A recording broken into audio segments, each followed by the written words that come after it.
pledge allegiance to the flag of the United States of America and to the republic for which it stands, one nation, under God, indivisible, with liberty and justice for all. All right. Attendance, Secretary? Certainly.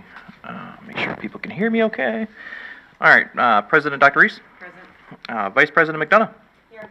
And Secretary Summers here. Treasury Hanser. Present. Trustee Schultz. Here. Trustee Schaefer. Here. And Trustee Whitney. Here. All present. Item number 2 on the agenda are changes to the board agenda. I have none.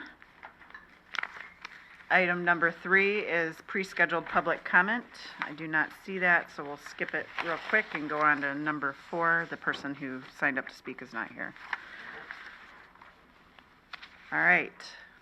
All we have in the consent agenda are the minutes from the March 4th special meeting. So someone want to make a motion? Colleen? Move to support the consent agenda as presented. Do I have a support? James? Any other discussion? All in favor? Aye. Any opposed? Motion carries. All right. What we're here for is item number 5 on the agenda, and that is for our superintendent search. So as you can see, as we're getting ourselves organized, I know they start at 6 o'clock, but we have a few minutes here. So you have a packet in front of you that have questions. I went ahead and doled them out to individuals ahead of time.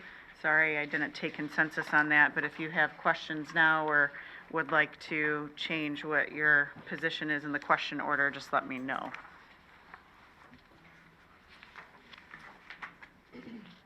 Otherwise, we're good? Everybody understands? All right, well, that did not take 30 minutes, and I don't think our candidate is here. You can. She is, she's here, so I'll go walk and take it down. Okay. She's ready yet? Sounds good. Yeah, I saw that. We'll skip back real quick to item number 2. Mark, sorry to put you on the spot the minute you walked in, but we already started. You had a prearranged public comment. Did you still want to do that? Only if it works, whatever. If you want, we're ahead of schedule, so go ahead and come on up and. You got your timer. Thank you for allowing me to speak. I just want to encourage the new candidates that are listening and considering this role that in the past our school has been run by the superintendent primarily, and that the new structure is what's in our bylaws is it's going to be a board-run organization, and that our board president and the trustees are going to give them direction and be involved in every detail of the school operations. So they need to be open to listening and to take the leadership from this board. They also need to know that we have 2 board members, Heather and Mary, along with employees who are named in a $3 million report that are going to be held accountable and addressed until they're removed or until they're gone from this community. So that is going to happen, and you know, Stephen Wolf, he's still here. We have serious financial issues now with the misuse of funds from these 2 previous board members wasting our money. And we've got a lot of challenges ahead, but our community is looking to unite with the new board members and our new superintendent to work together to bring peace in our community and hope. So I think part of that is bringing accountability to the people who are named in the investigation and getting them out of our school so we can move forward without their games. And I would just say, if anything, as a new superintendent coming in, maybe you could use Dr. Markovich, who's been here for over a year now, as an example of what not to do. She has been divisive and destructive in our community. And as far as I'm concerned, she can be thankful I'm not on the board because I would fire her immediately.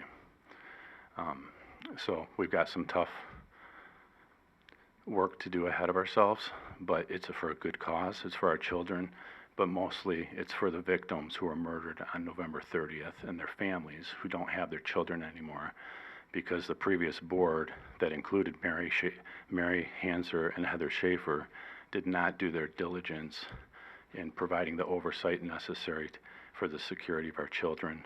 And we're going to address that and resolve that issue. Why you're still here, I don't know. I don't know. Thanks, Mark. Okay. So we're going to take a brief recess while Angela gets the candidates. So if you want to break to recess at 5:39, we'll come back with the candidate and start the interviews. Thank you.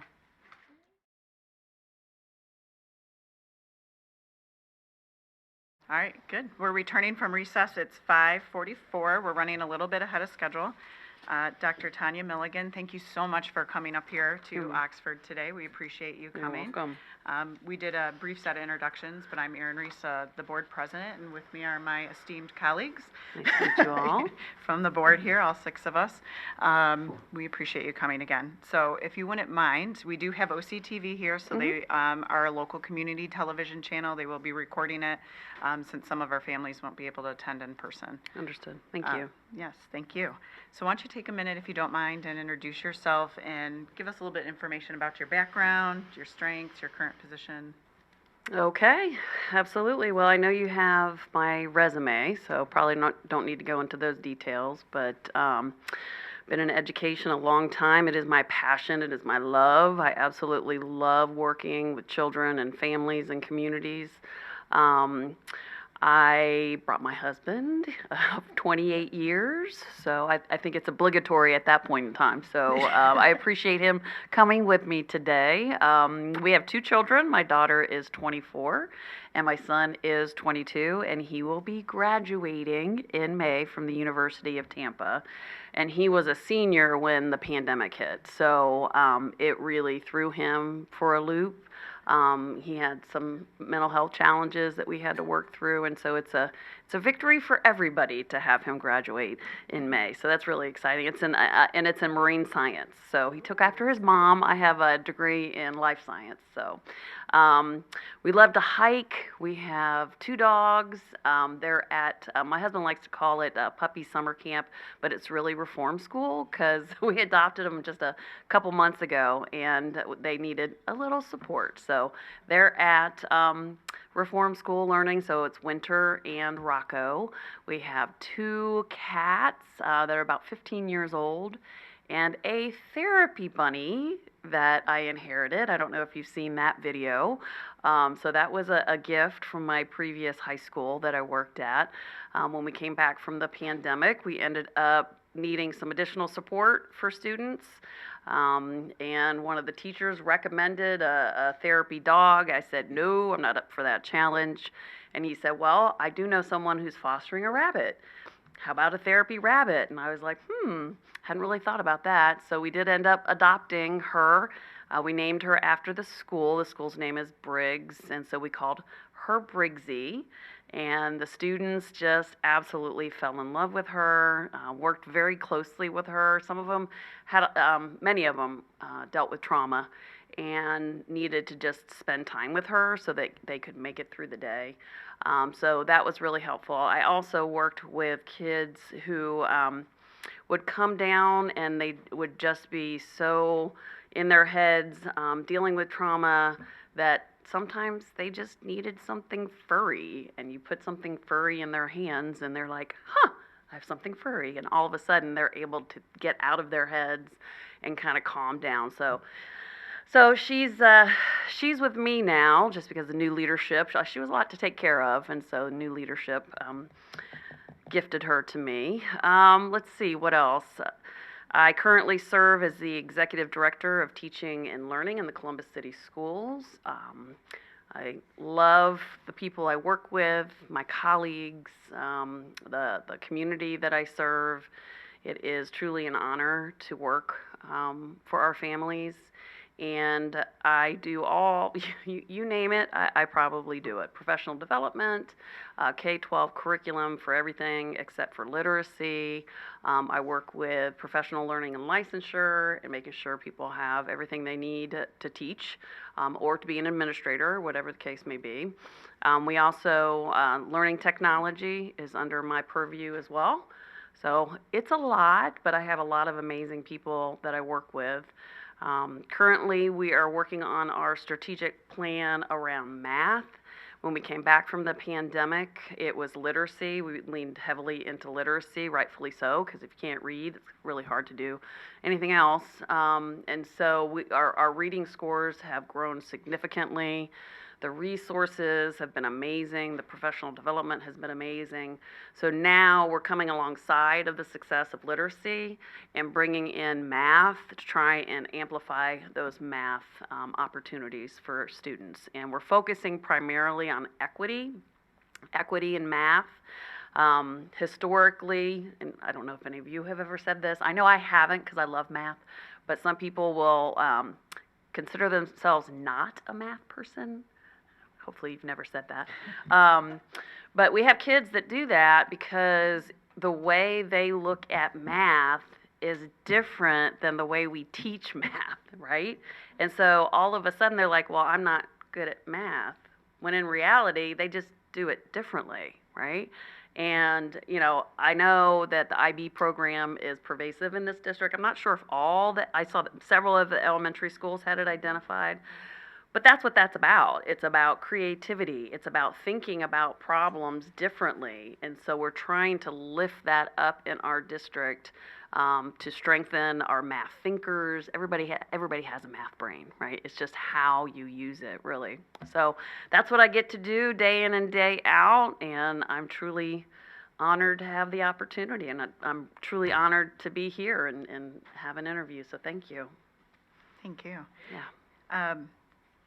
So what makes you interested in wanting to be in Oxford Community Schools' next superintendent?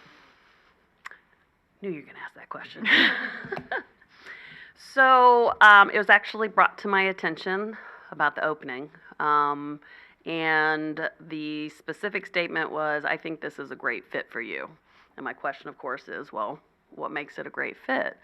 And unfortunately, I have worked in communities that have dealt with significant trauma, gun violence, in some cases, suicide. We've lost students to accidents.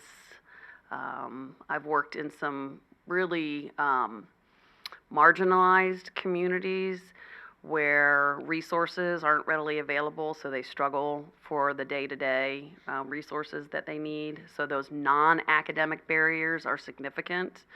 And so not that I ever went into education to say, yes, I want to get these skills. I want to be a trauma-informed person. It really came about before any of that terminology was lifted up, right? It was just something that I did with students. I learned about them. I learned about their needs.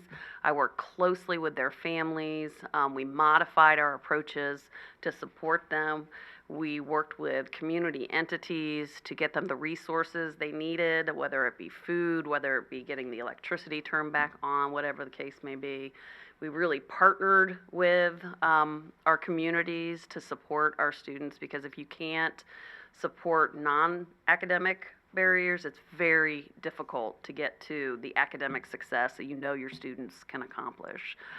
So I have those skills. It's certainly something that aligns with what the leadership profile indicates as far as the trauma-informed practices. I collaborated with my teachers. I was a high school principal for 7 years, and the first thing I noticed when I got to the school, Columbus is a very large district, and I've worked in every quadrant of the district. When I got to this school in particular, it was extremely evident that we needed some mental health resources, right?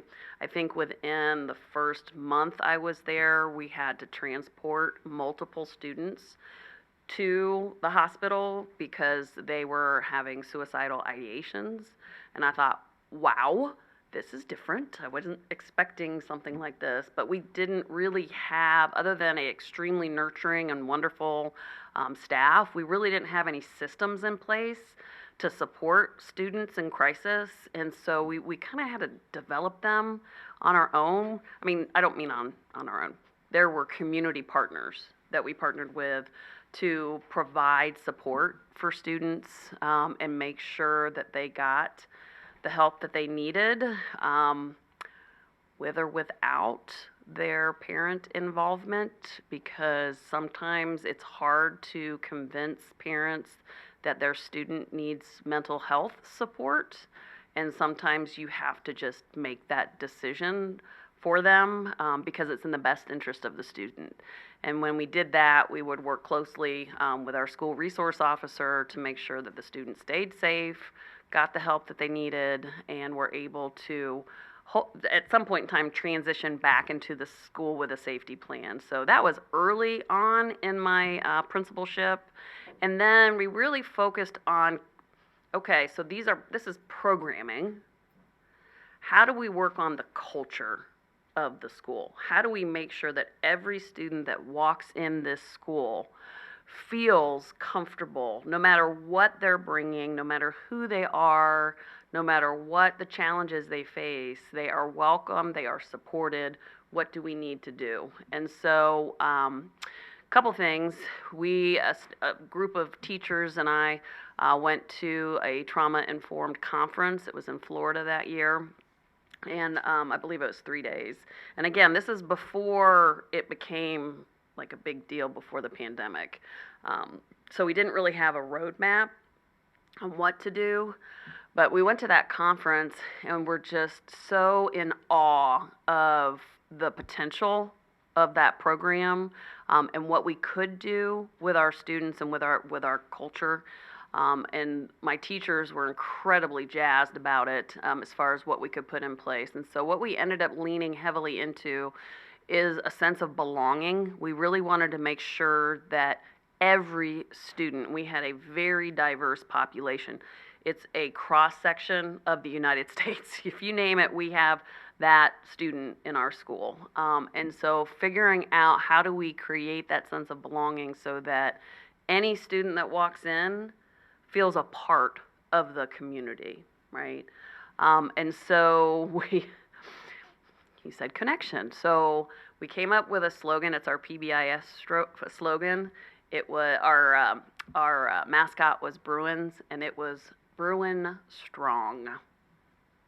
And I saw the signs, Oxford Strong, and I thought, there you go, right? And so we worked on relationships. We worked on getting to know kids as kids, right? Their interests, their passions. We worked on trying to integrate that into the curriculum so that they saw themselves in the curriculum. So we did all those things. And reading through, I've read a lot about Oxford, and reading through those materials, it's almost like it was a parallel existence, right? The same things that, you're implementing and you're thinking of and you're trying to do, I was trying to do those things as well as a principal. I absolutely love and adore your Wildcat pack. I need that in my life. I especially like the one with the mohawk. So, I mean, just even to that, like having therapy animals for your kids, that's amazing, right? Having community resources for mental health, all of those wraparound services that, historically we haven't been really great about supporting, come to school, do school. But the reality is our kids need more, and it's incumbent upon us to provide that. That's probably a roundabout way of telling you how I got here, but there you go. Sounds great. Heather and James. Okay. Tanya, what strategies would you, oh, sorry, Tanya. What strategies have you used or would you use to balance your time in the district and out in the community? where do you see that role as a superintendent? I love it all. Like, I loved being with our families. I love going, like, you guys had Beauty and the Beast this past weekend. I would have loved to have come up to see that. I love the arts. My mom is actually a wonderful artist, and so I have that. But I also was athletic when I was in high school and in college, and the academic, like, all of those things are just, I just love them. So my ideal day would be a combination of both. Would be attending community opportunities, whatever that happens to be, whether it's local government, whether it's faith-based, whether it's community events. But mainly, I would just love to be in the schools. Like, pretty much that's the highlight when I get to be in our schools. And go to the classrooms and have an opportunity to give feedback to the principals. It's my joy. It's why I do what I do. So I would say that's the highlight of my work, but there's always the back, the paperwork and all that other stuff that has to get done. That's not my forte. So, but I do know that's a part of it. So I would try and balance that, minimize that, to be at events, to be in the schools, to be with the community. That would be my priority. And you talked a little bit about this just in that answer, but what do you consider your communication style? Like, how do you think that how are you planning on working with the administrators in the buildings? So first and foremost, I have to get to know them as people and their leadership style, their vision for their school and its alignment with the district vision. You know, communication for me is definitely two-way. It's not just about me. Don't tell my husband that. Close your ears, honey. So mainly, it's about listening to what someone's passion is. And not only their passion, but also what their hopes are and what they see themselves doing in the future. Because ultimately, my job and my goal is to build capacity so that within wherever I am, there are people whose skills have grown and they've grown as a person so that they can take on whatever the next step is for them. Similar to what we do with children, right? We want them to grow and learn and have opportunity and take that next step. So I would say my communication it's very open. I am, when it said in the leadership profile, transparent, I am often overly transparent. Like, you don't have to guess what I'm thinking, right? I will share that. And if I can't share it, I'm very transparent about that and why I can't share it, right? So if it's a privacy situation or whatever the case may be, but I'm very transparent about my thoughts, about my hopes, about my support, and I expect that there be similar communication back. Now, I also know that that's not everybody's forte, right? Some people communicate differently. So it's really about figuring out how we can communicate effectively with each other and creating opportunities for those things to happen, right? So the people who report to me currently, I meet with them on a regular basis, on a touch base. Sometimes it's on Zoom, sometimes it's face-to-face. And sometimes it's just me saying, hey, how are you doing? How's it going? I know you have these goals. I know you're trying to accomplish X, Y, and Z. How's that going? Right? And sometimes it's great and sometimes it's not. And sometimes it's more along the lines of, how are you doing as a person? Like, how are things? I know you were struggling with this situation in your family. How is that going? Are you okay? Right? So in order to be who we need to be for kids, we need to be that for each other as well. Thank you. You're welcome. So you talked a little bit about transparency, so I'm going to change it a little bit on what, how would you use the skills that you talked about in the transparency and your other communication to really have a difficult conversation with stakeholders? First thing is you need to listen, right? You need to listen, and I don't mean you hear the words. I mean listen deeply to what they are saying. What are their values that they're sharing with you? What are their fears that they're sharing with you, right? It's rarely my way or the highway. That's not how we are successful together. So it's about listening to what the situation is, understanding where they're coming from, and then figuring out, the concept of seek to understand before being understood. And so finding common ground to move forward, right? It's rare that I come into a situation where this is the way it has to be and this is the way it is, right? With the exception of safety. Safety, there are protocols that are in place for a reason. We are not wishy or washy, like this is what's happening. But outside of safety, kids' safety, it's really a collaboration as far as what we want to accomplish for our kids. That student-centered focus, it has to be around students. And I know sometimes as adults we get stuck because we think about ourselves, and I think that's natural to think about yourself and, what's in it for me sort of mindset. But we have to train ourselves to re-envision what we're doing in terms of students. Students always have to be at the center of our decisions. So if we go down path X, how does that impact students? If we go down path Y, how does that impact students, right? So typically when you put it in terms of students, you find common ground pretty quickly because people want great things for kids. It's just that we look at it a little differently.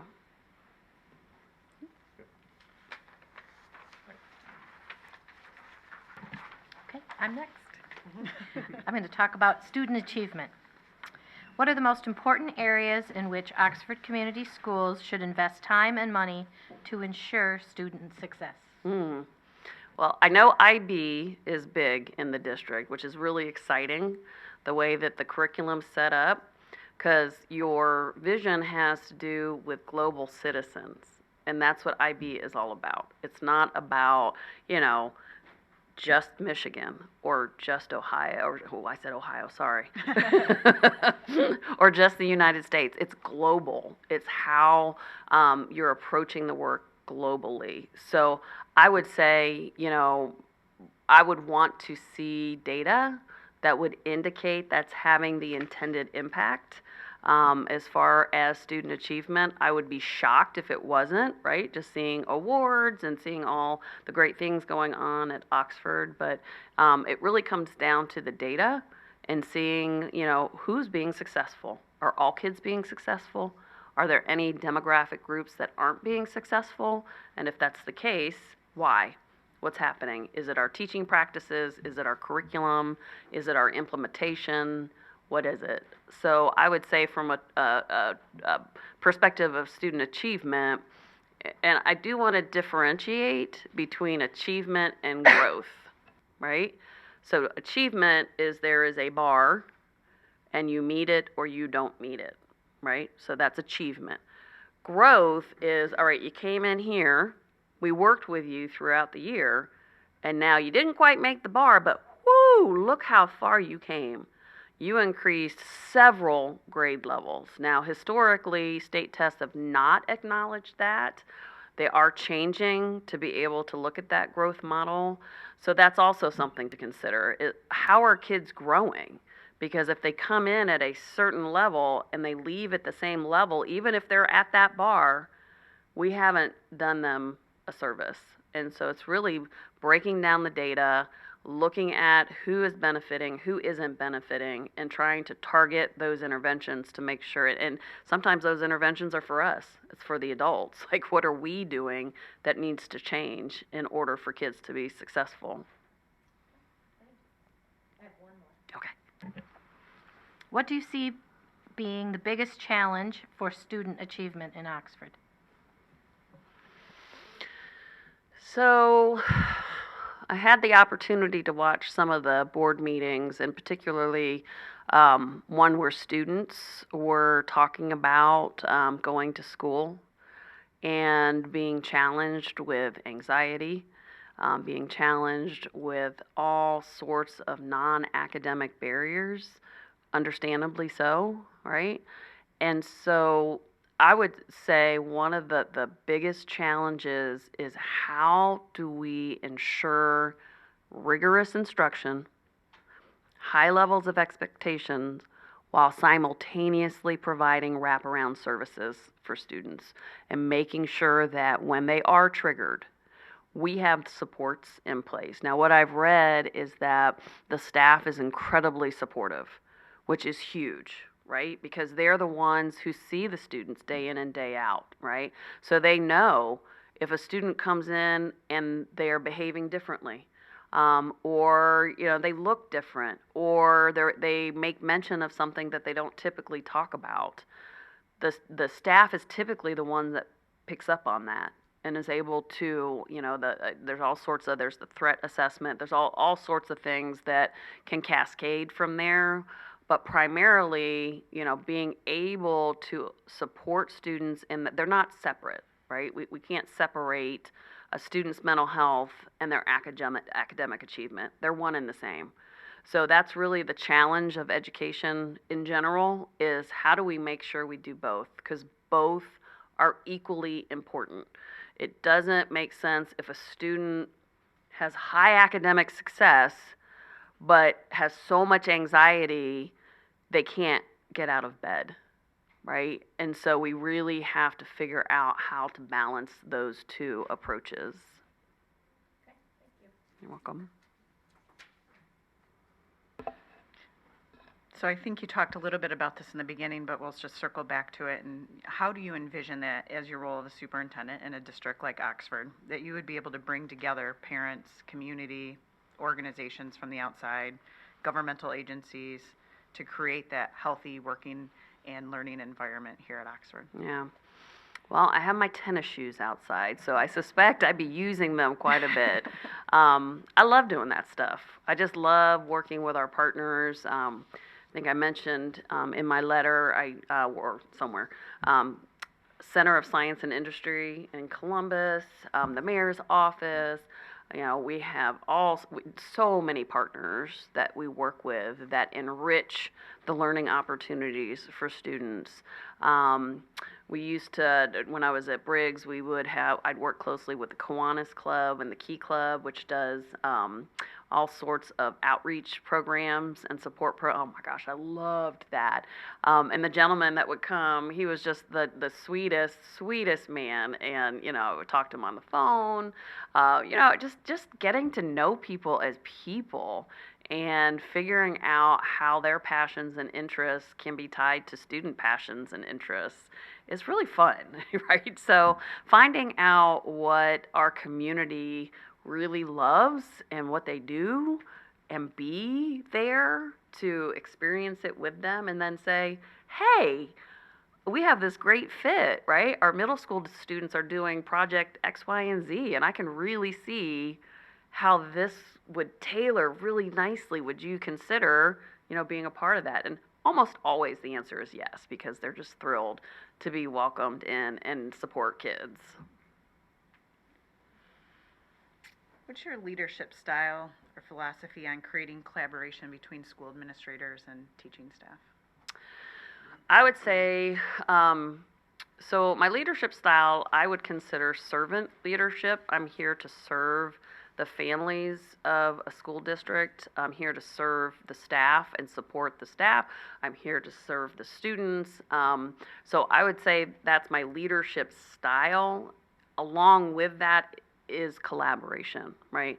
So pretty much all the decisions that I make currently, and for the most part when I was principal, are done in collaboration, because you really tap into the brilliance of others.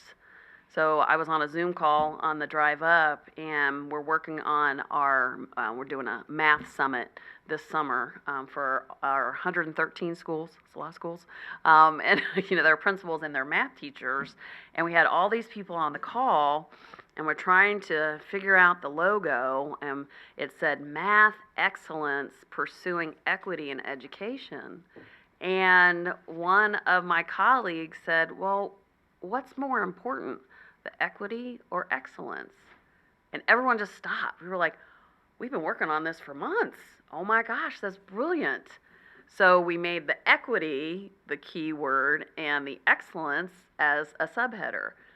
I'm telling you, when you come together with a group of people, it's it just galvanizes the creativity that comes and things that you would never think of, right? So when you make decisions in isolations, you are really doing a disservice to whatever project you're doing, whatever, initiative you're leading, because the brilliance is in the room. Like, you have to tap into that brilliance.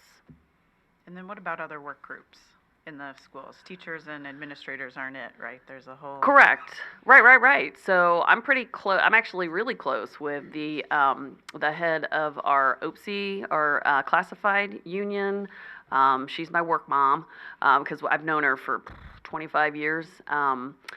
And we'll call each other up, to talk through certain things. We were working on a project, and she felt that the project wasn't broad enough for the classified personnel, and we talked through it. And she had some great points and great ideas. So it's really, again, being open to that communication. I'm a big fan of just picking the phone up and calling people. That's my primary communication other than face-to-face. Like, email is the lowest form of communication. I know it's convenient, but face-to-face communication is really important. And again, setting time to have those conversations, because if we're not intentional, if we don't carve out that time, I'm sure all of you know, you blink and your day is over. And you're like, oh, I meant to talk to that person and I meant to have this conversation. But if you don't have a specific time earmarked for that conversation, not only does it not happen, but also the message that it sends is that you're not important to me. And I would never want that message to be sent. Hi, Tanya. Hi. So it was noted in many of the focus groups that the students, staff, and community are still deeply affected by the school shooting of 2021. What experiences, philosophy, or trainings do you have in the following areas? School safety. You did touch on trauma-informed care quite a bit, but if you want to add anything. Crisis management and policy management. So as the principal of a high school, I would say the challenges I faced were somewhat similar to some of the challenges that have been faced. We did not have the same tragedy. I want to clarify, we did not have that same tragedy. However, we did have gun violence. We did have weapons brought to the school. And so crisis management is imperative, not just from a policy standpoint, but also from an application standpoint, right? So everybody has to be 100% clear and on the same page. So if A happens, we know that B, C, D, E, it just cascades. I don't have to tell you. You don't have to ask me. We know because we've practiced it, right? And so crisis management is an ongoing challenge. But my commitment to my families was always, you allow us to work with your child every day. And you trust me with their safety. And that means a lot to me. And if they don't leave my school safely, then I have failed.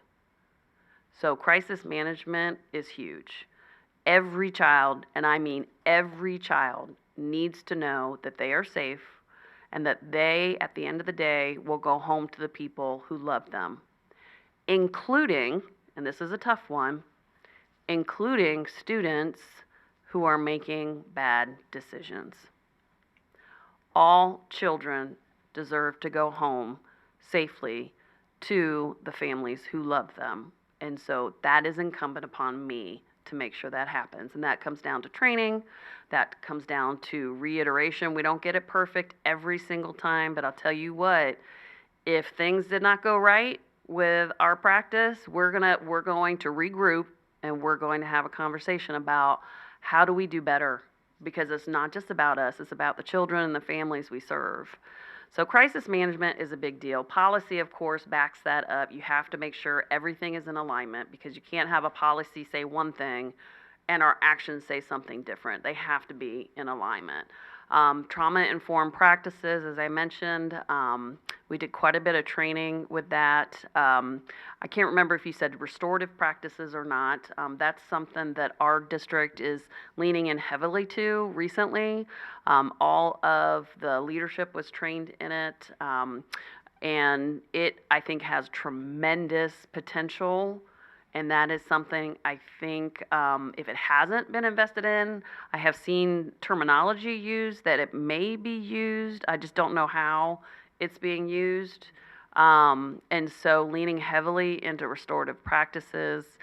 We had, I don't know if you're familiar with Challenge Day. So when I was at Briggs, we brought in Challenge Day, which is a nationwide program. And it's to support students in reconnecting and creating that community. And it was phenomenal.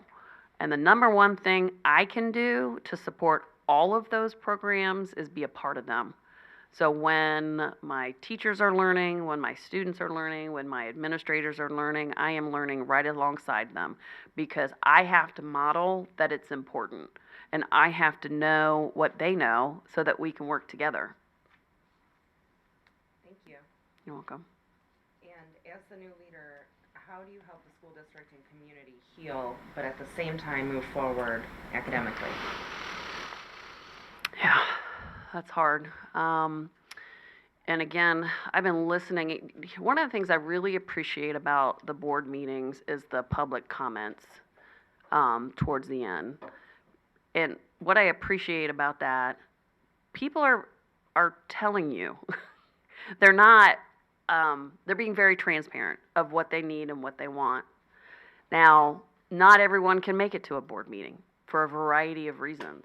And so finding ways to create opportunities for that communication on what are their fears, what are their hopes, how do they reconnect to moving forward. I know that the district has done work to support students and families, quite a bit of work, and it's really trying to find out what is working and what's not working. Is it enough?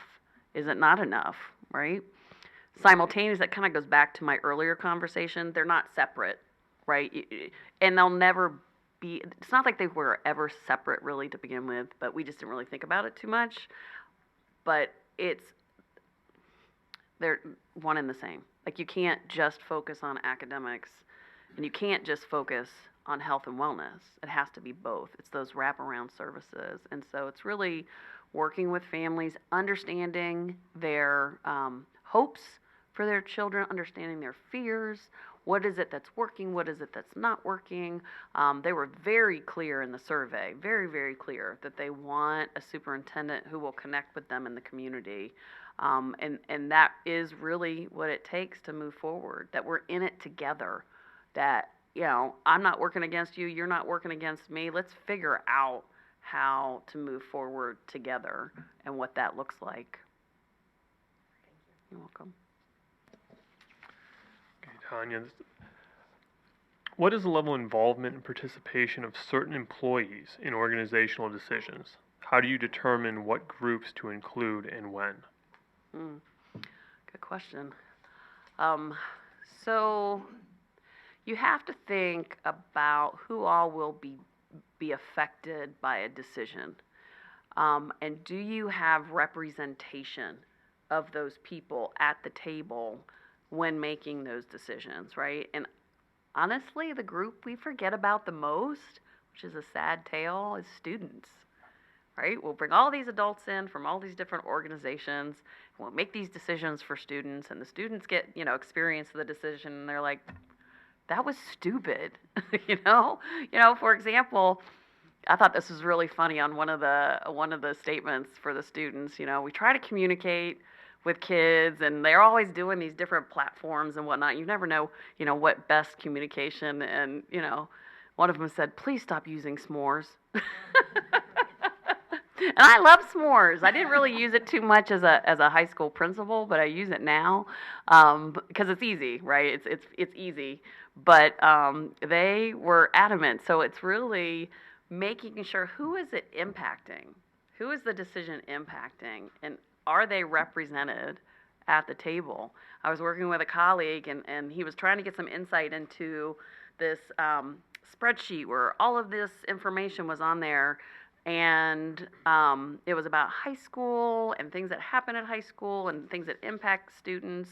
And he said, "Could you look at this?" And I said, "Of course." So I look at it, and it was so glaring to me. And I said, there is someone really important. There's a group that's missing here. And he was like, "No, I got everybody." I'm like, "You have no counselors on there. Do you know how counselors are huge in working with students?" And he was like, "Oh my gosh, I can't believe I left them off." So most of the time it's not intentional.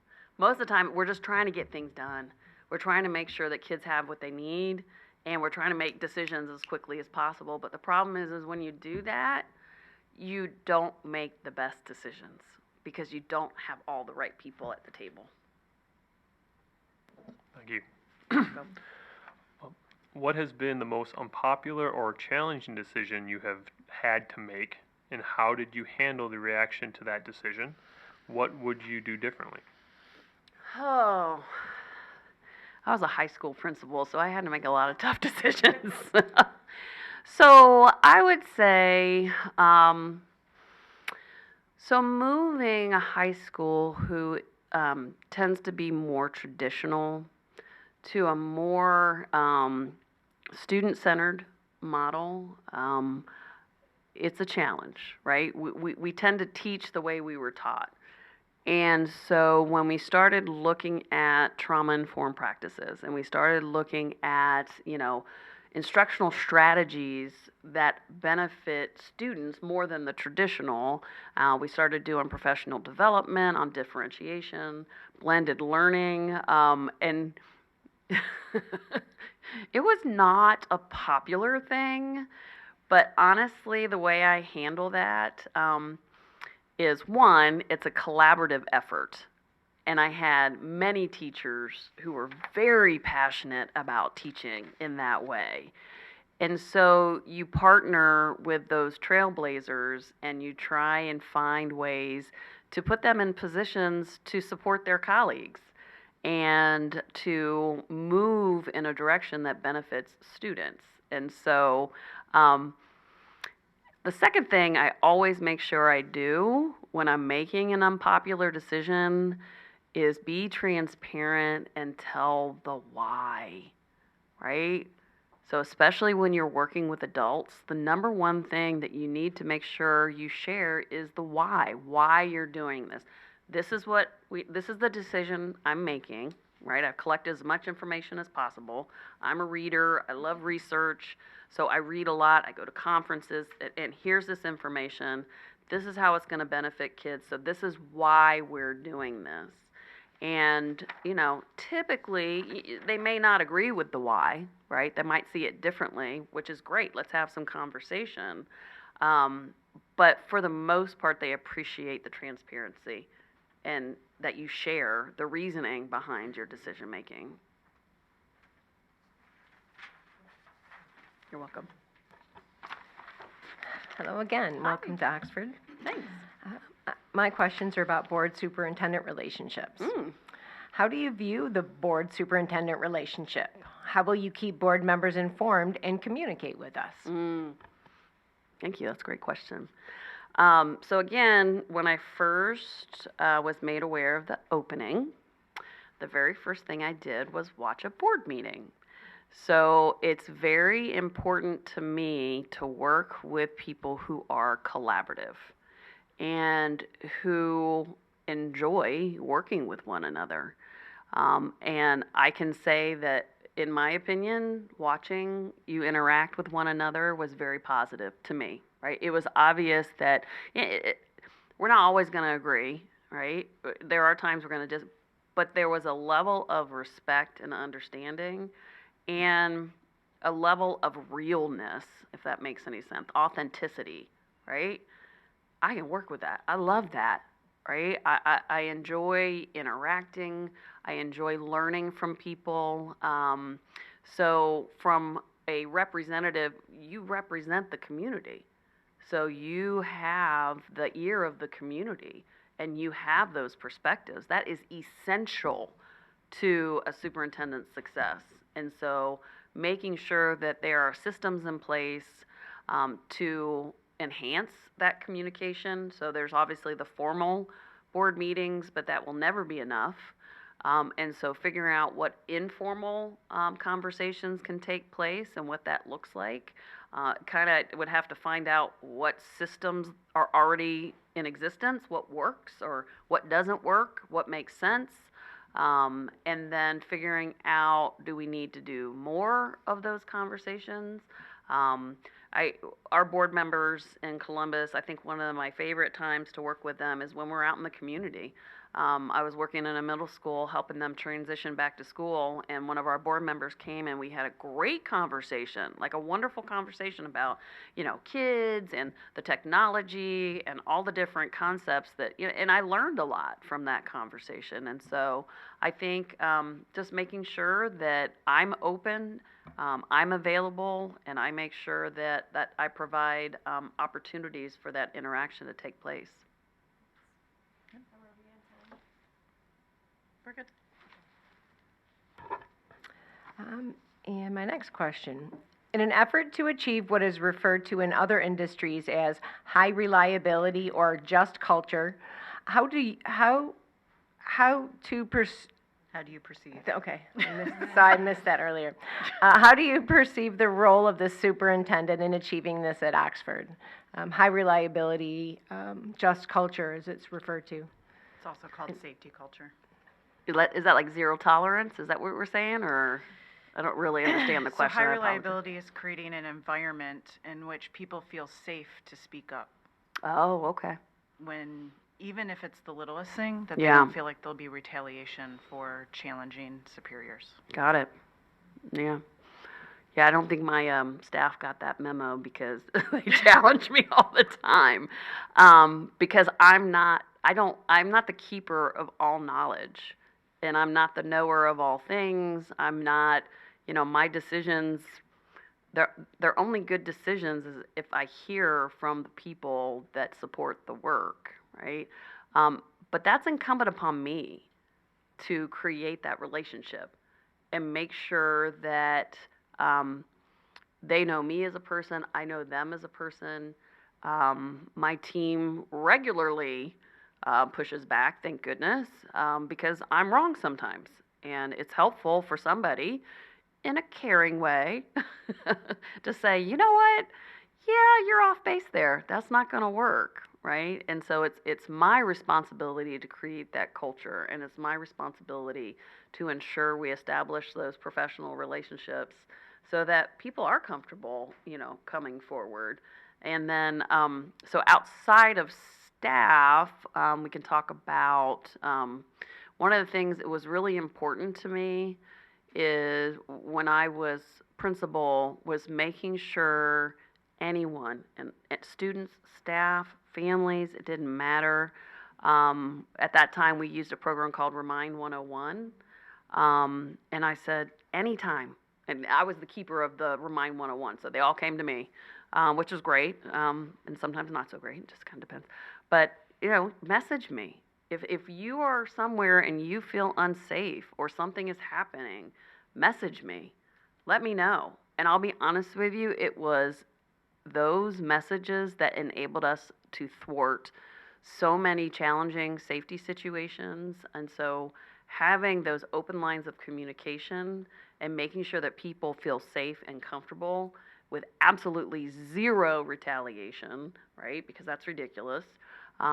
So that we all can feel safe, so that we all feel comfortable coming forward and sharing our concerns and it's okay. It's a culture that you create as a leader. You're welcome.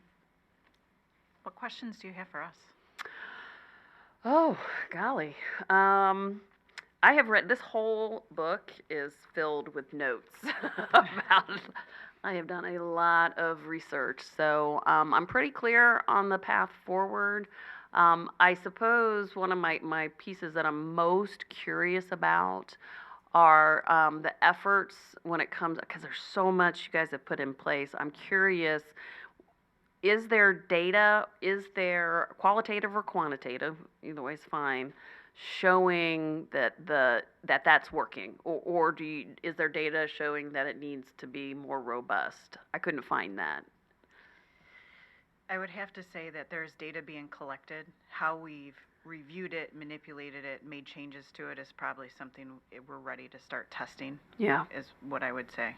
So there's been a lot of work, a lot of people put a lot of effort into different areas. There's just so many different buckets that I think some areas probably need more attention than others because the people dedicated to them are brilliant. Yeah, here. for sure.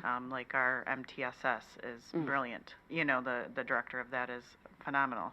There's other areas where I think we have a lot of data, particularly around, reporting. Our safety director has been really great at getting us data and stuff like that information, but I feel like that's a target that we have to continue to hit over and over again because as people change, classes change. You know, we're in a interesting place where half our high school was present on November 30th, student-wise, and the other half was not, but may have had siblings. And that's going to continue for quite a few years where those kids will graduate out, but their siblings or cousins or family friends will come up and their needs may be different than them. So how we measure it today may need to look different For sure. as those students start to progress through their high school years. Yeah, thank you for that. Yeah, because there's programming that I've used quite a bit and that we use in our district, so I'd be curious, it's different from the programming that you use here, and so I'm curious, what works, what doesn't work, because you certainly want to find things that are serving kids and the community in the best way, so I appreciate that. Thank you. So other than that, I think that's it. I appreciate your time. I appreciate you inviting me up. And obviously, when I first started thinking about this position, the number one thing I wanted to do was offer my condolences for the loss of your children. That's devastating. And I am amazed and impressed at the resilience and strength that you have had and that your community has had. And so it is an honor to be here. And regardless of the outcome of this process, if I can ever be of service in any way, shape, or form, please let me know. Whether it's a thought partner, whether it's, hey, you said you had these resources, please don't hesitate to reach out. Appreciate that. Yep. Thank you. Okay, thank you. Good night.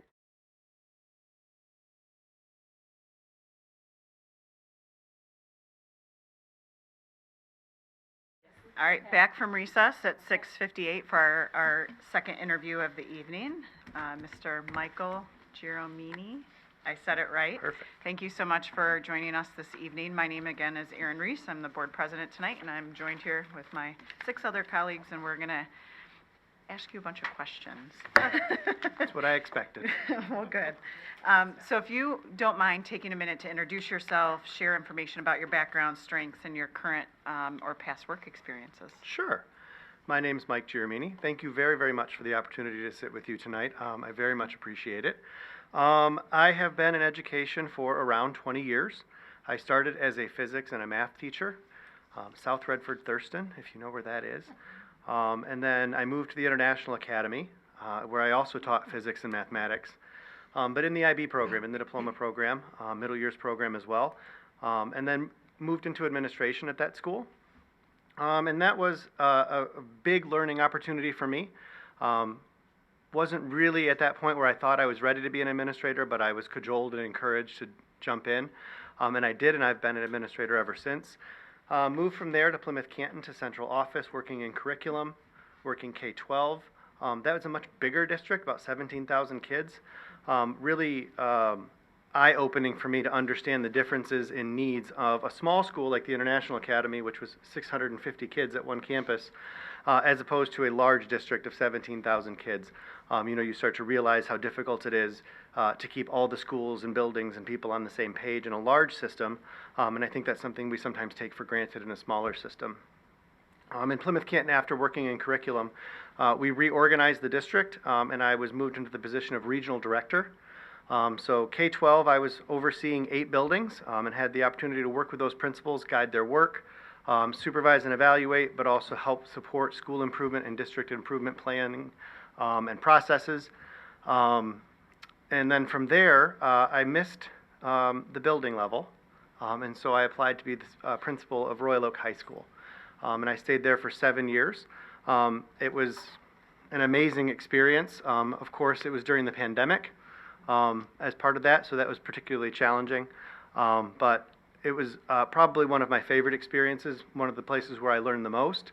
Learned most about building experiences, but also district level experiences, serving on policy committee and different avenues like that.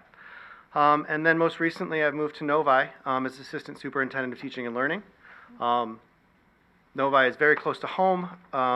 It's a wonderful school district, high-performing school district, I'm sure, as most people know. And this is a place where I have been challenged in ways that I did not anticipate.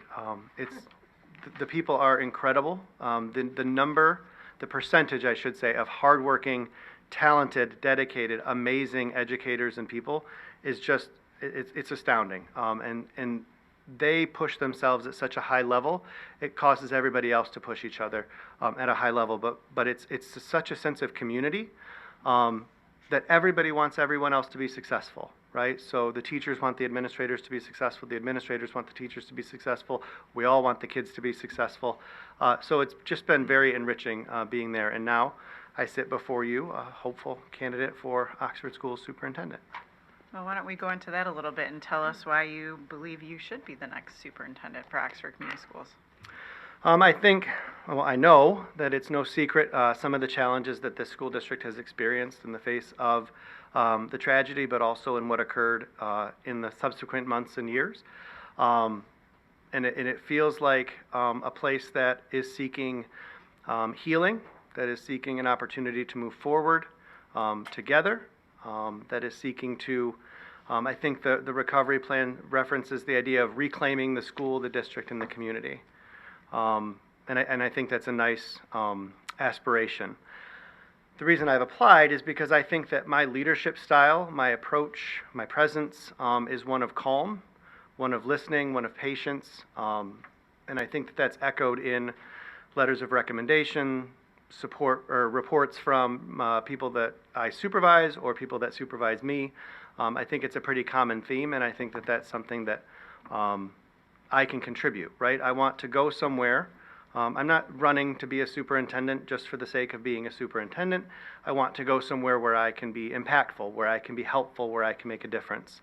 That's very, very important to me, and something that I'm committed to. So I think, as I said, that Oxford is a place that I think I have heard through board meeting comments and things like that, that is seeking to move forward, is seeking to heal, is looking for resolution.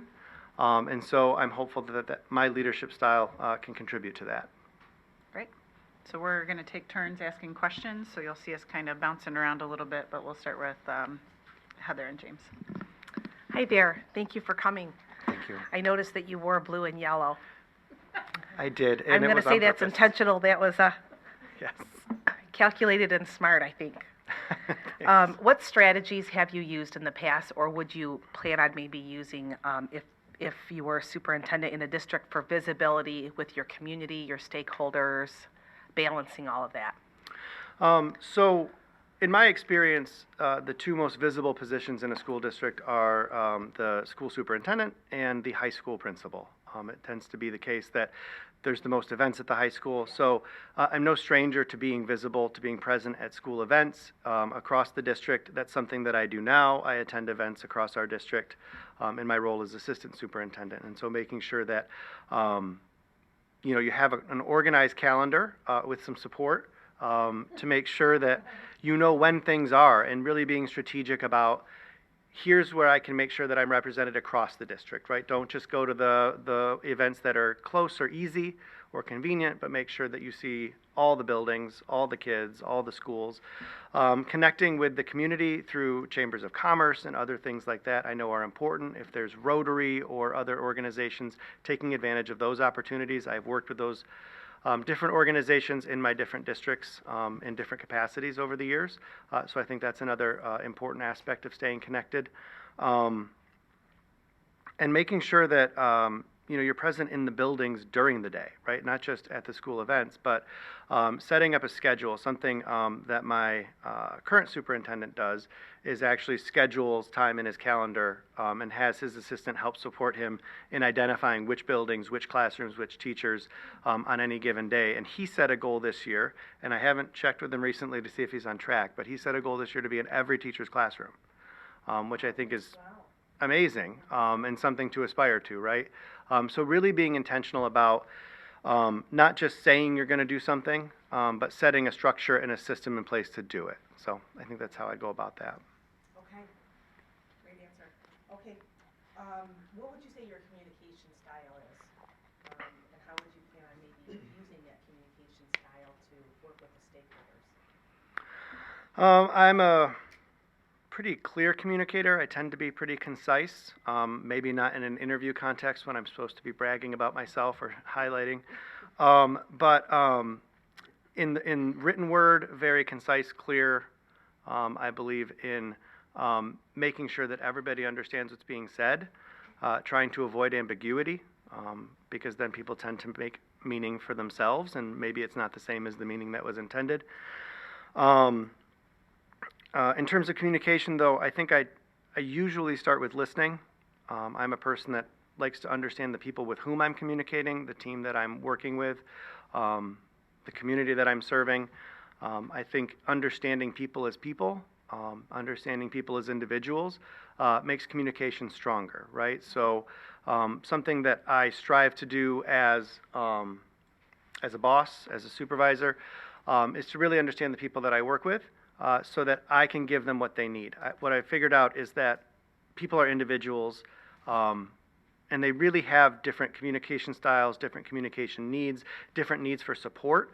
And the more deeply that I understand that about each individual person, the more effectively I can communicate with everyone, right? So I can give them what they need in those moments of one-on-one conversation, or even in the context of a group, recognizing the individual's needs and idiosyncrasies. I can, help support the group and navigate and facilitate so that that group dynamic is a little bit more effective. And I think that that's something that is a strength. Okay, thank you. Thank you.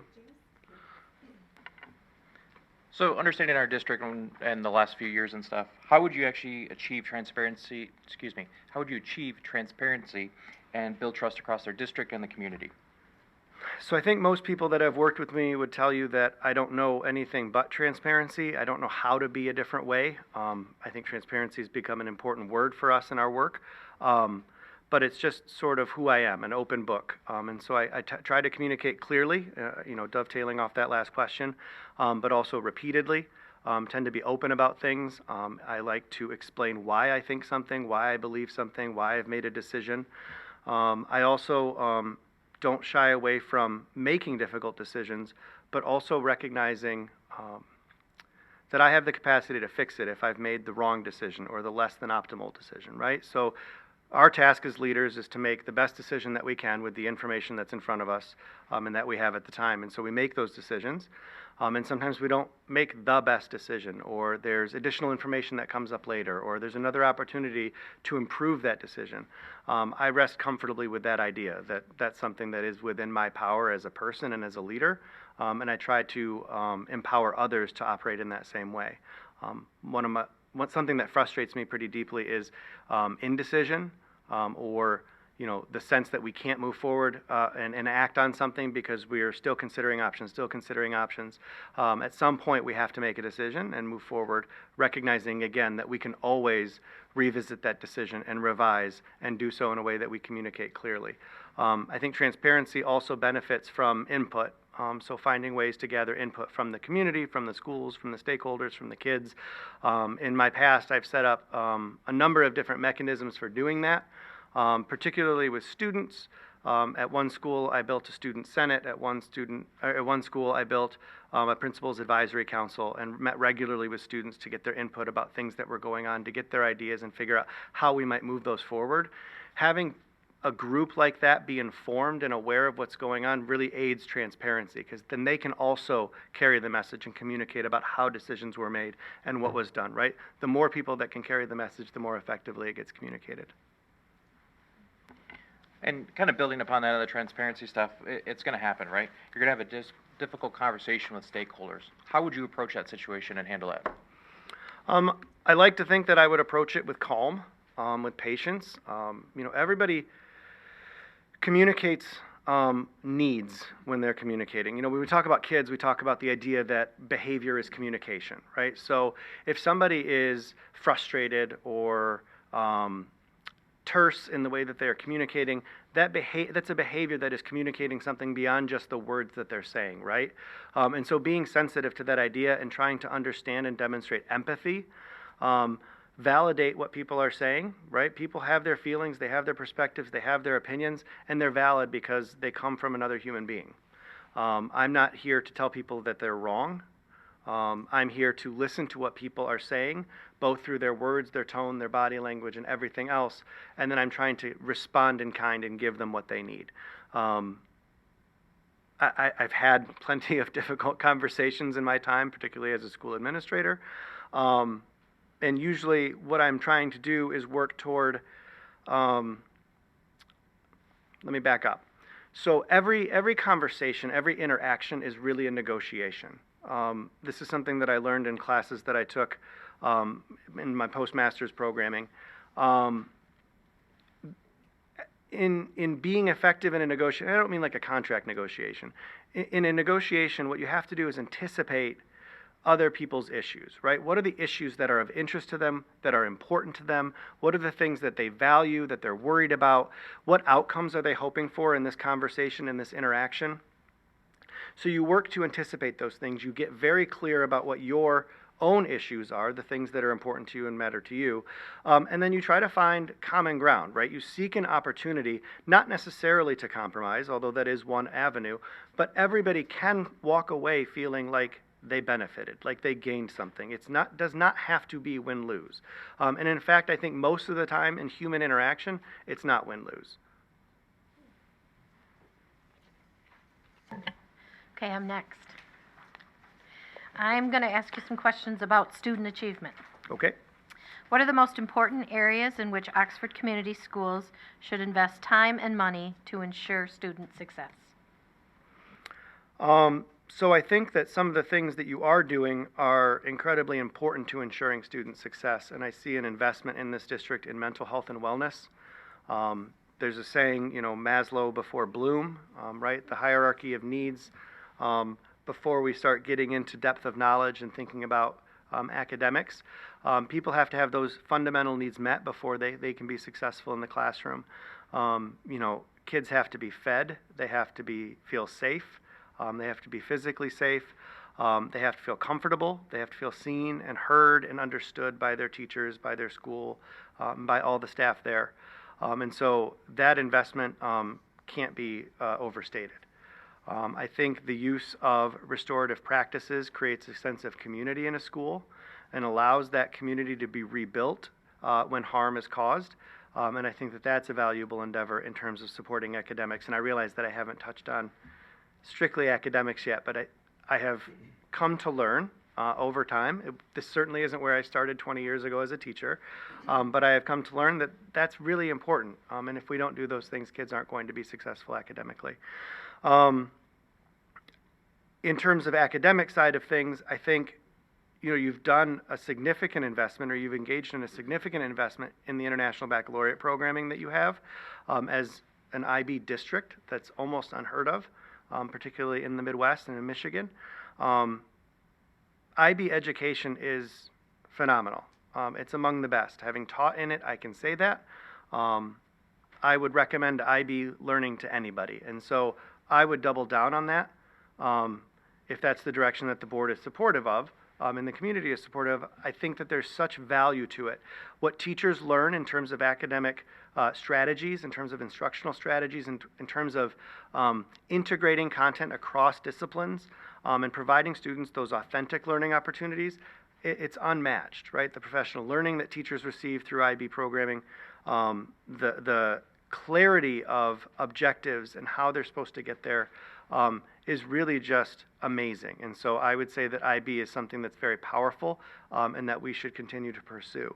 I know that sometimes when you implement programs over time, the implementation starts to diminish, and I'm certain that with some of the challenges that we've experienced here in Oxford, that some of that has happened, right? It's just a natural consequence. I can speak just from somebody in a different district during the pandemic. The systems and programs that we had in place were severely disrupted by that pandemic, and it has taken us lots more time than we thought it would to get those systems back in place.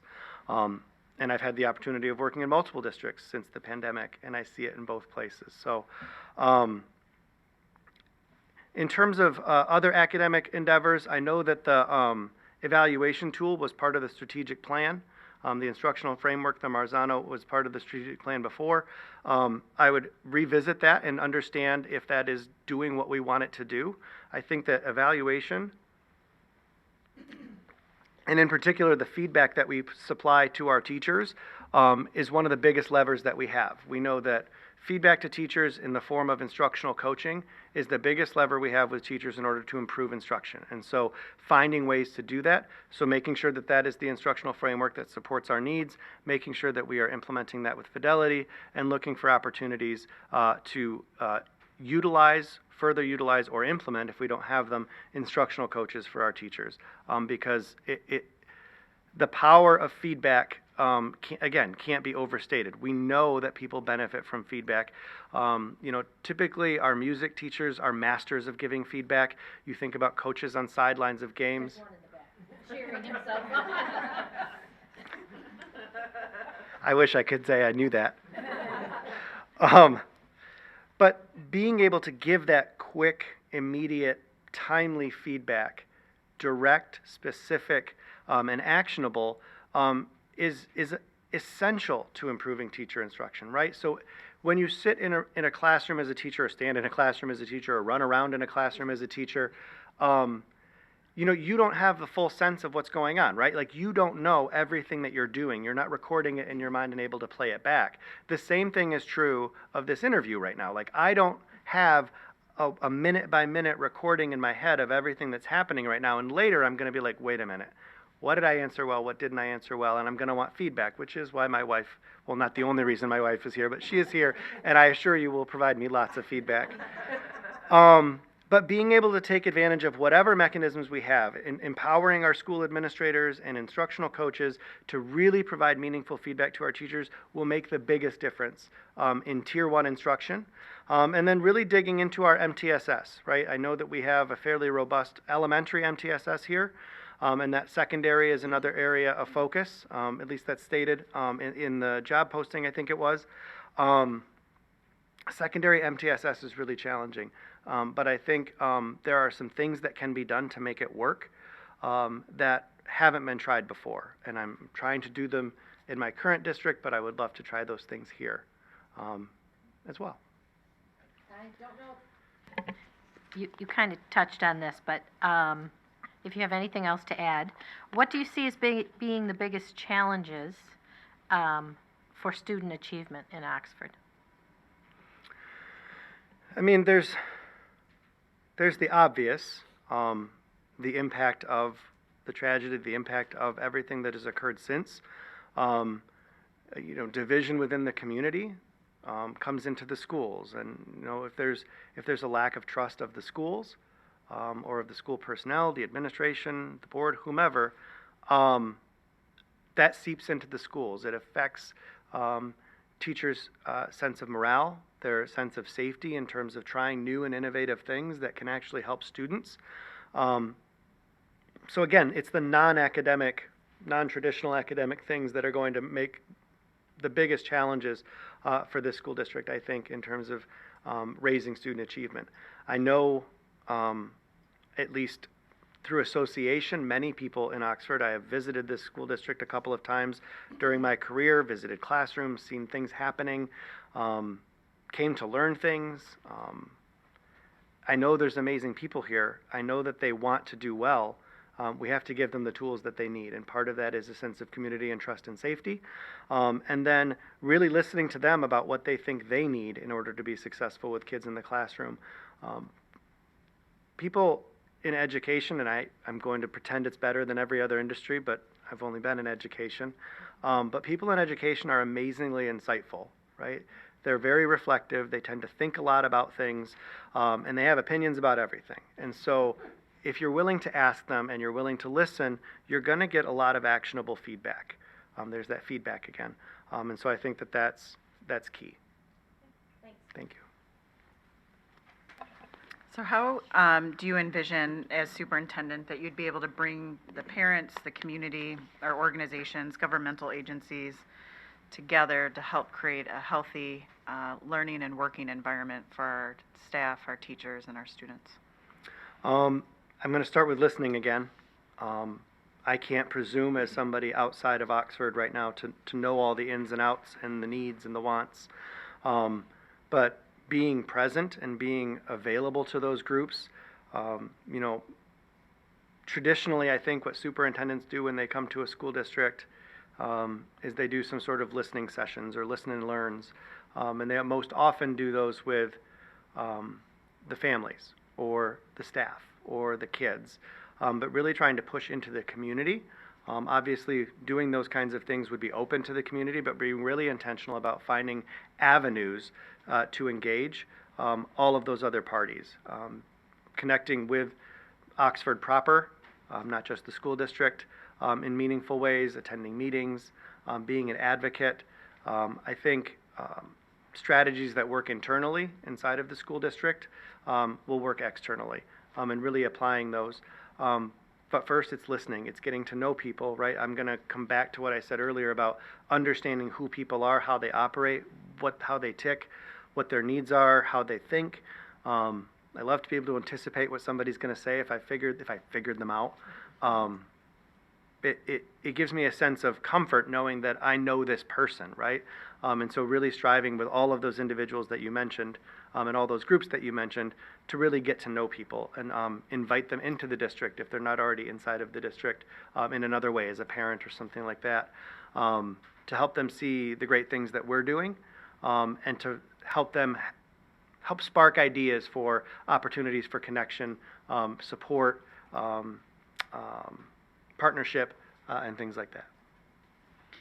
So, thank you. What would you classify your leadership style or philosophy when it comes to creating collaboration between school administrators and the teaching staff?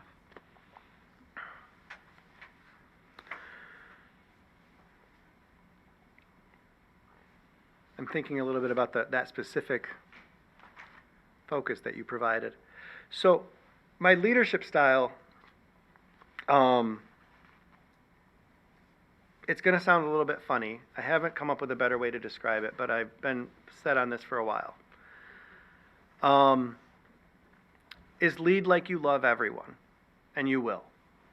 And so, obviously, we all have worked with people that maybe we don't get along with, or we don't see eye to eye, or that challenge us in ways that we could not possibly have anticipated and test our patience, etc. But if I come at this work from a place of caring, of genuine caring, not just saying I care, but genuine caring about people as individuals, about them as human beings, even those most challenging individuals, it's a lot easier, right? And you start to find that there are things that you value and appreciate and care about genuinely about these people. I want everyone to be successful. I want individuals to be successful. I want their team to be successful. I want the whole team to be successful. And I just operating from that mindset of lead like you love everyone and you will has very much helped me.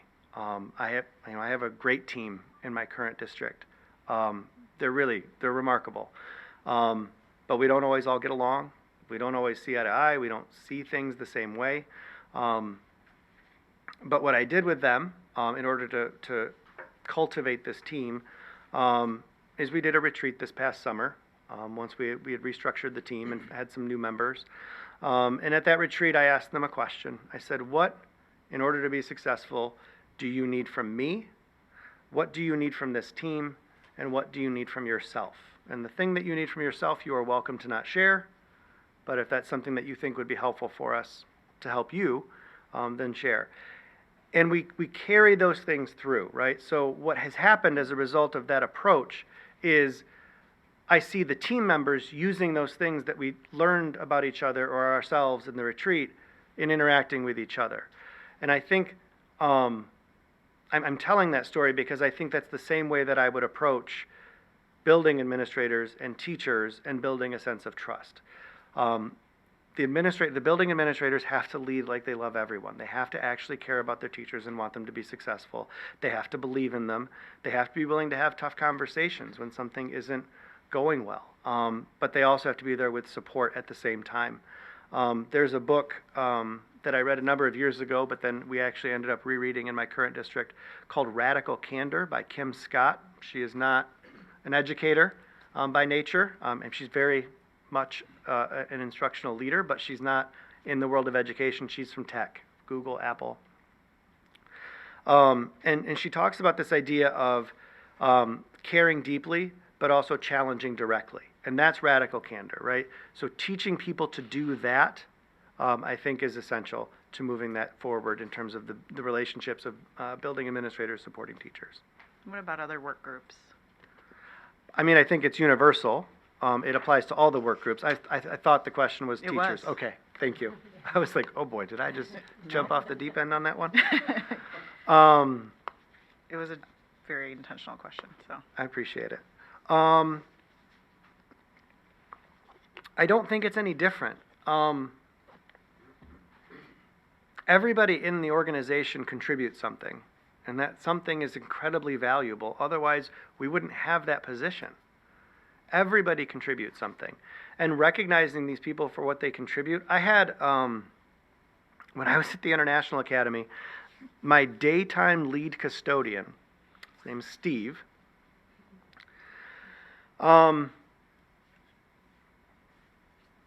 he was somebody that was, I think, way overqualified for what he was doing. He had his journeyman's license, like he could do anything in the building, and he would come to me with solutions. And so I poured into this guy because I could rely on him for anything. And I referred to him as my assistant principal. My title at the time was associate principal. He was my assistant principal. This guy could do anything. And he wanted to. He wanted to be good. He wanted the school to be good for the kids. He wasn't a custodian cleaning. He did those things, but he did so much more. And I think that we built a good relationship, and that empowered him to do more, right? Like, everybody does something important, and they can contribute in ways that, again, you may not anticipate based on their role, based on their background, based on any number of factors, but they can do so much. A kid could have that custodian or that secretary or that paraprofessional be their one person, right? We want every kid to have one person, and it doesn't have to be a traditional educator. But we want every kid to have that. And by building those relationships with those people in all of the roles, I think that's where the magic happens, right? When we say community, I think our default is to think of the school itself or like the classroom, where teachers really do an amazing job building a sense of community. But we're talking about everybody involved. Everybody should want to be there every day. Everybody should feel valued every day. And everybody should be contributing every day. And if we get all of those arrows pointing in the same direction, there isn't anything we can't do. Thank you. So it was noted in many of the focus groups that the students, staff, and community at large are still. Can't hear you. Is that better? Okay. I'll start all the way over. So it was noted in many of the focus groups that the students, staff, and community are deeply affected by the tragedy of 2021. What experiences, philosophy, or trainings do you have in the following areas? School safety, trauma-informed care, crisis management, and policy management? I have training in trauma-informed care, although that's never a one and done, that's a journey. So I think in my resume I highlighted that I brought trauma-informed care to Royal Oak High School before we were talking about trauma-informed care. Had that training done by Oakland Schools.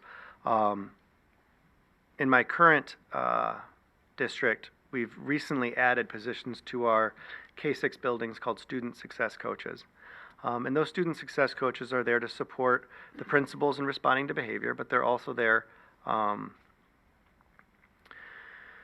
to build the capacity of the school in a trauma-informed restorative school approach, right? Using applied educational neuroscience to identify why behaviors, to meet behaviors upstream before they happen, to really help kids feel a sense of safety, to really help kids feel an understanding of their nervous system and how they're responding to things, so that they can understand their emotions and then control them, right? So we've done a lot of work in that area.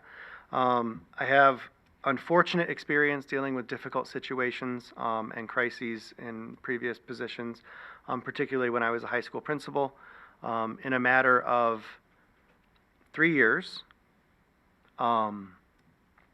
in addition to the pandemic, as part of overlapping those 3 years, we had a student pass away suddenly from a condition, and then a teacher pass away. And then we had a recent grad from 2020, in the fall of 2020, pass away on campus at the institution she was attending. And then we had a student commit suicide.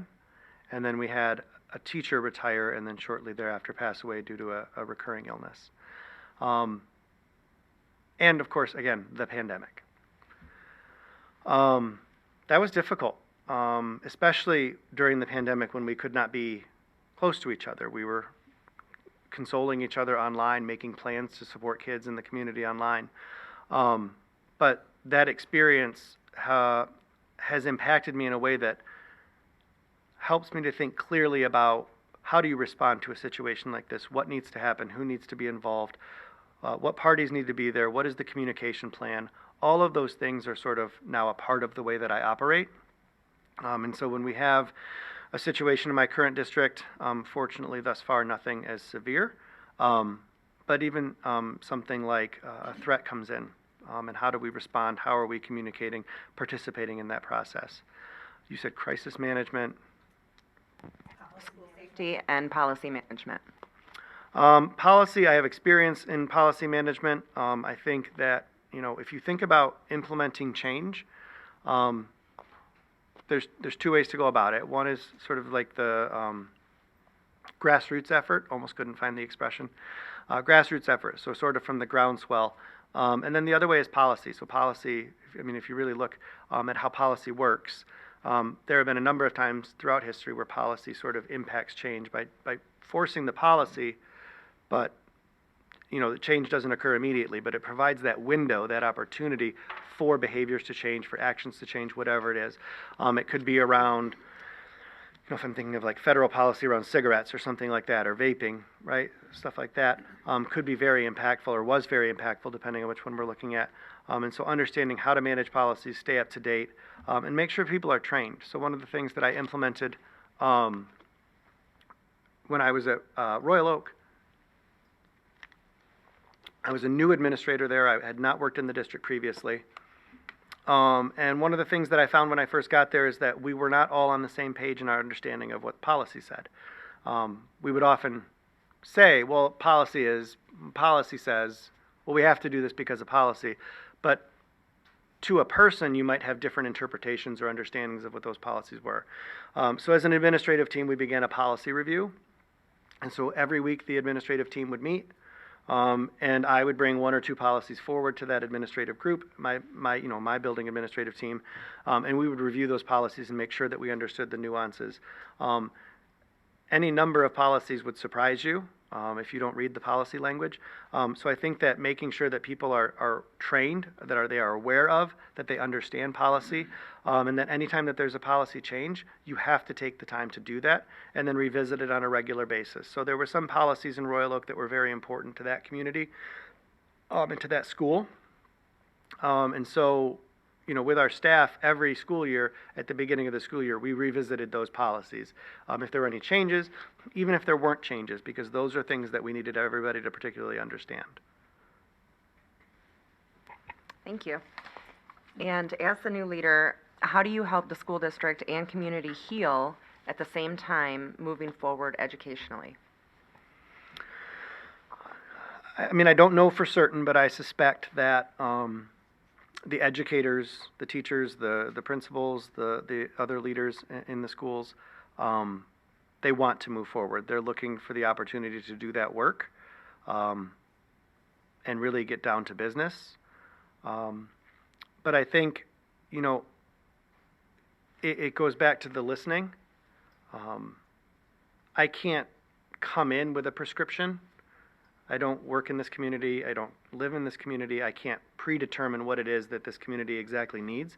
But I think listening to what it is that community members want, what it is that families want, what it is that our teachers want, need, principals need, and really working to synthesize those. So, I envision a transparent process in terms of those like listening tour ideas or those listen and learns, really being open about what is being heard, what I'm interpreting, and what action steps are going to be taken as a result of those learnings.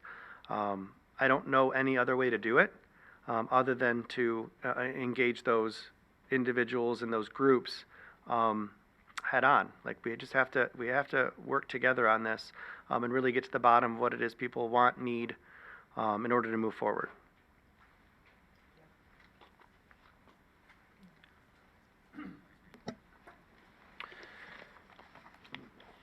So, you were talking about it again, listening and mentioning getting feedback from the community and different stakeholders, but specifically when it involves I'll just read the question how it is. What is the level of involvement and participation of certain employees in organizational decisions? How do you determine what groups to include and when? I think that the simple answer is if a group is affected directly, then that group should have some sort of voice in the process. Not everything is a democracy, but you don't have to be running a democracy to gather input. Right? I can still make a decision, but I can gather input, and I'm the one making the decision, or this person is empowered to make that decision, and their expectation is that they're gathering input from folks affected.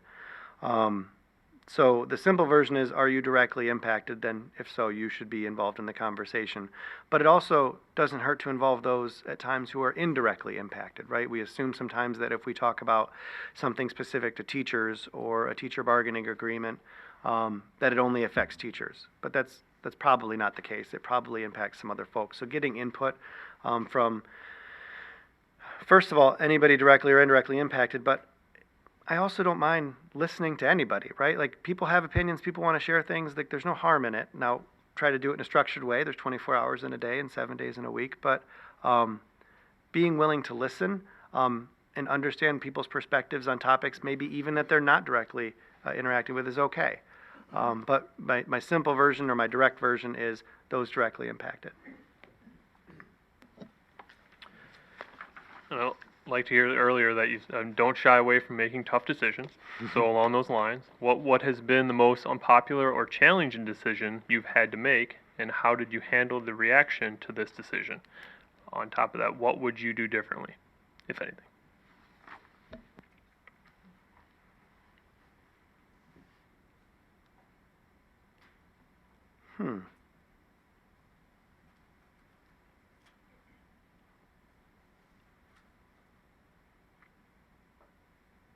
Unpopular. I think everything I do is popular. That's a tough one. I'm going to struggle with that a little bit. I can think of decisions that not everybody liked.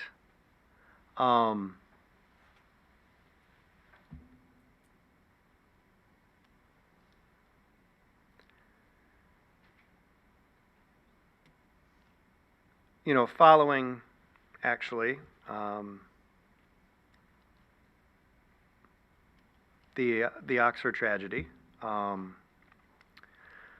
was working at Royal Oak, and I had had a surgery, and so I was working half-time. I was doing rehab and recovery for the other half of the time. And so we watched the events unfold on TV, and we were struggling with how to communicate with our community about what was happening with our kids. And I wasn't in the building the next morning, and I made the decision, along with input from some folks, that we weren't going to move forward with any conversation about what had happened because we didn't have enough information until I was present in the building.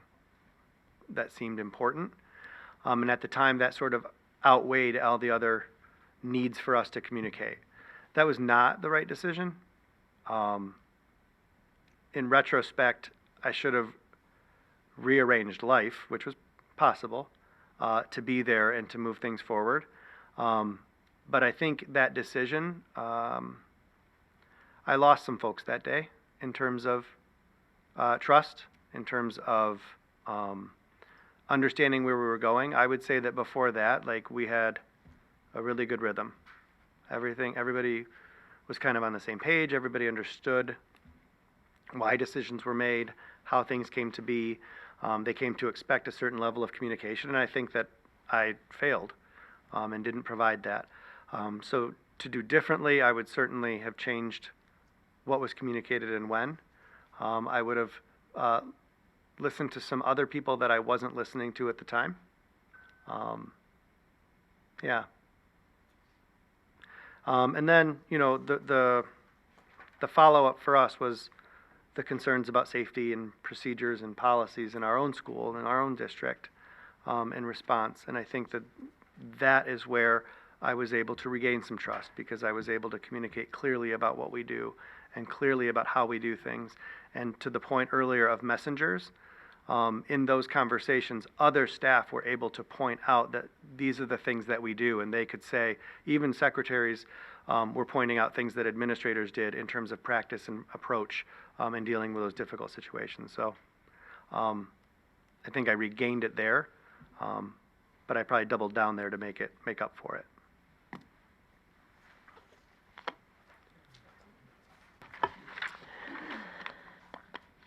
On to board superintendent relationships and responsibilities. How do you view the board superintendent relationship? How will you keep board members informed and communicate with us?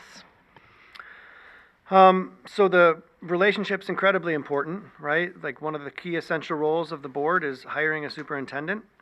We know some of the other functions, but that's an important one. No pressure. I think communicating is important. I think, you know, in any role of leadership in any organization, you have to communicate. So you have to set up a system. And so, you know, as a principal or as an associate principal, as an assistant superintendent, as a regional director, I can point to, they all have different names, but different newsletters or weekly updates that I provided or organized, along with others, to the constituents, whoever they were. Maybe as a regional director, it was the principals and other leaders in the district. As a principal, it's a community newsletter and a staff newsletter, right? So, like, building those things and having them come out regularly and on a predictable basis, I think is very important. So a board report on a regular basis, every week at a minimum, and then other communications in the interim, right? I think one-on-one meetings are important. So I have the opportunity to hear from each of you, understand your perspective as a board member. I think of, you know, the collective board is the boss, but the individual board members contribute to that collective. And so really understanding those dynamics. So regular meetings, and I don't know what folks are accustomed to or amenable to, but, you know, at least monthly individual meetings. We obviously have all of our public meetings. And then weekly communications, an emailed updated report containing things around the district, what's going on, things that I need to bring your attention to. Maybe there are some things upcoming for the board related to student discipline, and so that's something that, you know, you would get some background information on. Or keeping you apprised of, some parent communications or anything like that. Like, there's any number of things that board members need to know about, but I think that that's a rhythm, like, those are my ideas. There's a rhythm that we have to establish together in terms of your expectations and what works for you as individuals and as a board, so. Thank you. In an effort to achieve what is referred to in other industries as high reliability or just culture, how do you perceive the role of the superintendent in achieving that at Oxford? I mean, I think the superintendent is the lead on that, right? Modeling for others what's expected. Do what you say what you're going to do, tell them you did it, being clear about that, creating systems that have a clear plan, that have monitoring and accountability built in, that have the ability for us to evaluate and follow up. I think you get to high reliability by having systems put in place. I think systems, well, at first there's an implementation phase. I think systems actually make things easier for people. Right? If you can build a system that takes something off of somebody's plate, yes, there's a learning curve, but then eventually takes something off of people's plates, they're more able to do their direct job and responsibilities. And that's how the system does what it says it's supposed to do, right? If we're here to educate kids and make sure that kids are safe, we have to put all the systems in place that we can to automate almost all of those things that can be automated, right? Anything that we can even streamline, if we can make a form simpler or a process simpler, it takes those things out of the way, and it helps people know them. And if people know the processes and know how we do things, then they're more likely to do them with fidelity, which is what we want. Do you have any questions for us? I was going to make a joke.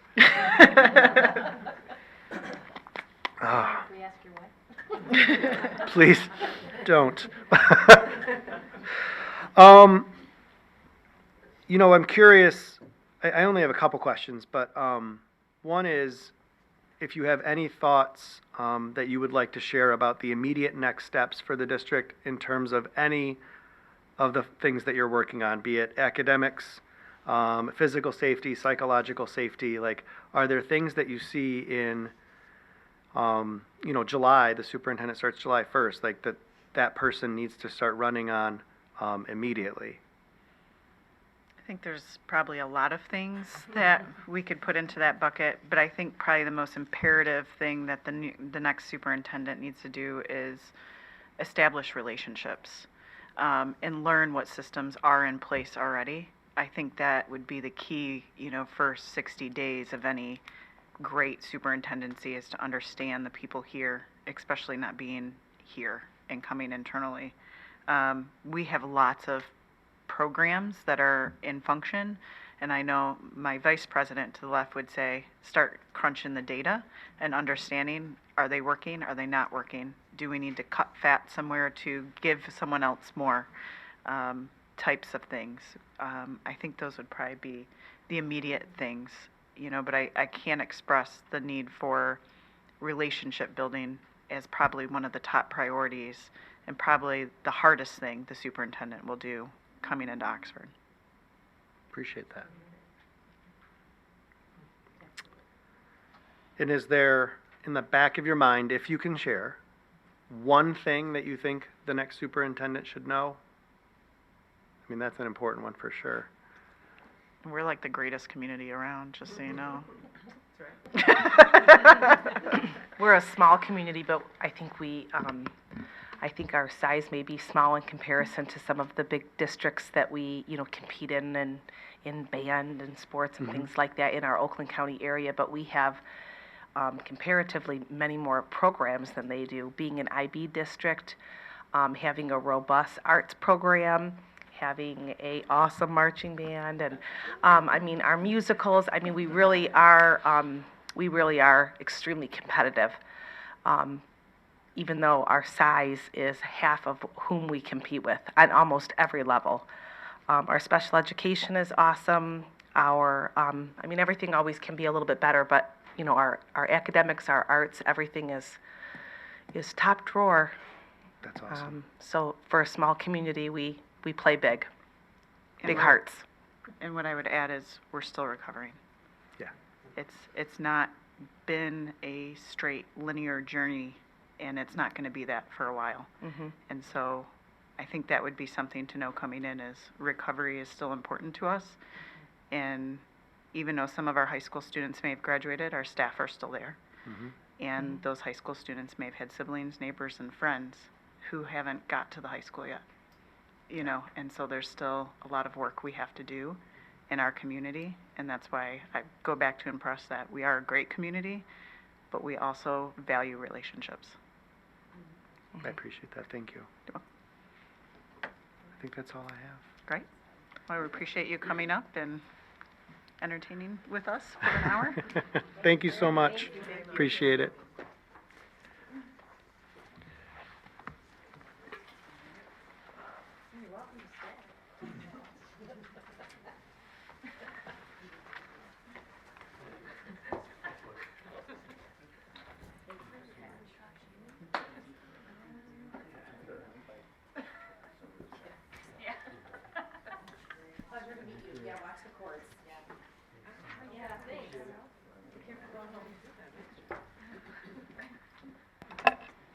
Okay. Did we have any unscheduled public comment? Angela, Kelly, one? It's gonna be your new name, Angela Kelly. Yeah. All right. Just let her sit back down. All right. Mark?